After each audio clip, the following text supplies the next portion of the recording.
existe toda uma política. Existe toda uma política.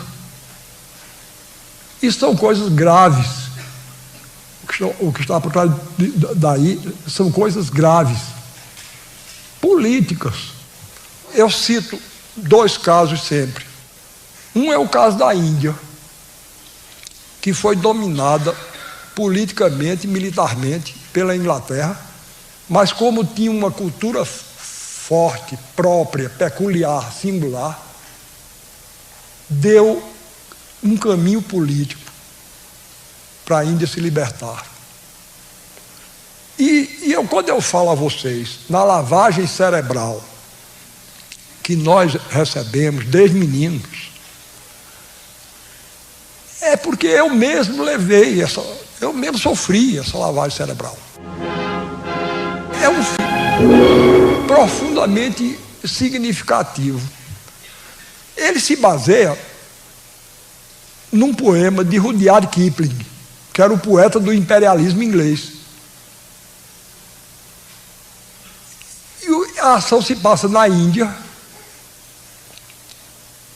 e os mocinhos do filme são 3 soldados ingleses. Os bandidos são os indianos que estão liderando a luta pela independência. Quer dizer, era Gandhi, Nehru. Não eram eles não, tinha outros nomes, que eram apresentados como fanáticos, como os árabes estão sendo agora. Fanáticos, porque lutavam contra os ingleses. Pois bem, e o herói central, o que dá nome ao filme, era um indiano traidor, Gunga Din. Gunga Din, o sonho dele era ser soldado inglês. Soldado inglês não pode ser não, mas a gente vai lhe dar o emprego, você vai ser o fornecedor d'água. Era o aguadeiro. Então, os ingleses lá atirando contra os indianos e Gunga Din dando água a eles. E é o herói do filme. Pois bem, na hora mais importante, os indianos que estão lutando pela independência da Índia organizam uma emboscada contra o exército inglês. Gunga Din sobe na torre de um templo lá e com a corneta dá o toque de alarme e o exército inglês escapa. E agora os indianos vão e metralham Gunga Din. E a cena final é o enterro glorioso do herói Gunga Din. Então aparece Gunga Din sendo enterrado, levado no ombro de soldados ingleses, e aparece o rosto dele assim, bem grande, sorridente na tela, e ele sendo admitido como soldado e imediatamente promovido a cabo, depois de morto, coitado. E eu chorava, com pena de Gunga Din, chorando, e contra Gandhi e Nehru, tá certo? Depois é que eu comecei a pensar, e comecei a ver que eu estava errado. Mas agora, eu estou contando uma coisa do cinema dos anos 40, ou dos anos 50, por aí.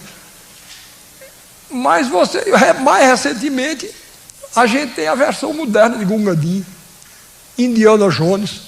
Um filme que a gente vê, se diverte, interessante.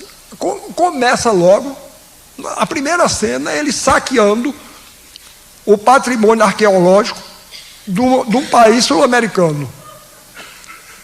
Começa por aí. Depois eu me lembrei de uma cena que ele estava no Cairo, aí aparece um árabe, por acaso, um árabe. Parece um árabe, todo vestido de preto. Aí o árabe pega aquela espada curva dos árabes, cimitarra, e começa a fazer evoluções assim, as evoluções mais elegantes do mundo. Aí Gunga Din mete a mão na cintura, Gunga Din não, Indiana Jones mete a mão na cintura, puxa o revólver, dá um tiro na caixa dos peitos dele, ele cai pronto, morto. A gente ri porque a cena é engraçada. Mas vocês estão vendo, por que o árabe em primeiro lugar? Em segundo lugar, a superioridade de armas. Os Estados Unidos, antigamente, quando queriam dominar um país, mandavam 1 ou 2 porta-aviões e ameaçavam com os fuzileiros navais, né? Mas hoje eles mandam Michael Jackson e Madonna. Não precisa não, é mais barato e é muito mais eficiente.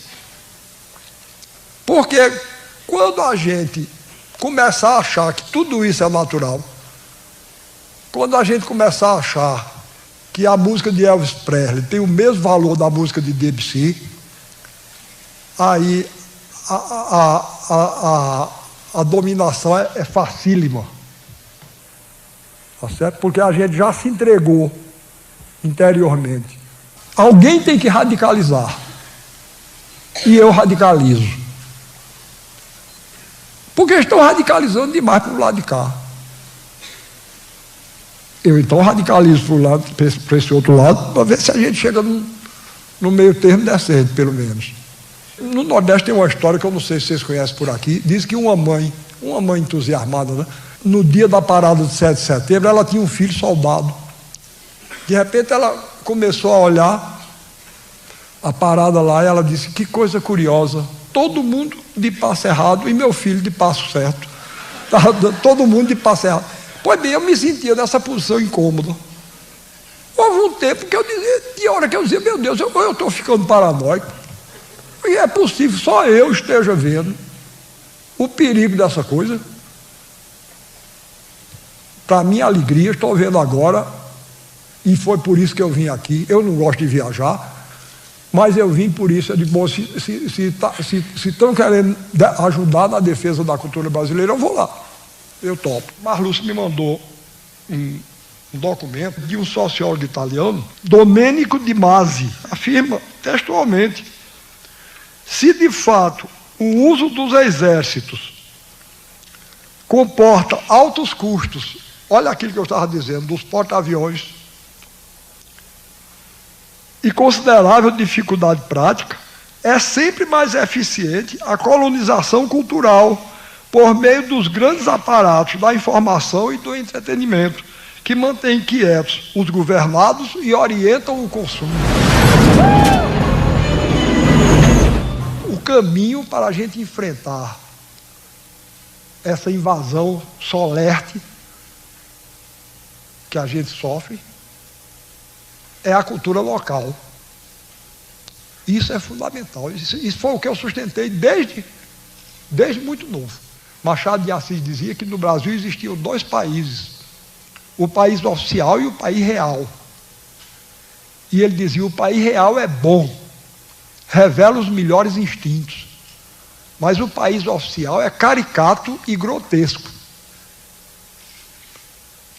Então, ele não disse isso não, mas eu interpreto: o Brasil real é o Brasil do povo, dos despossuídos.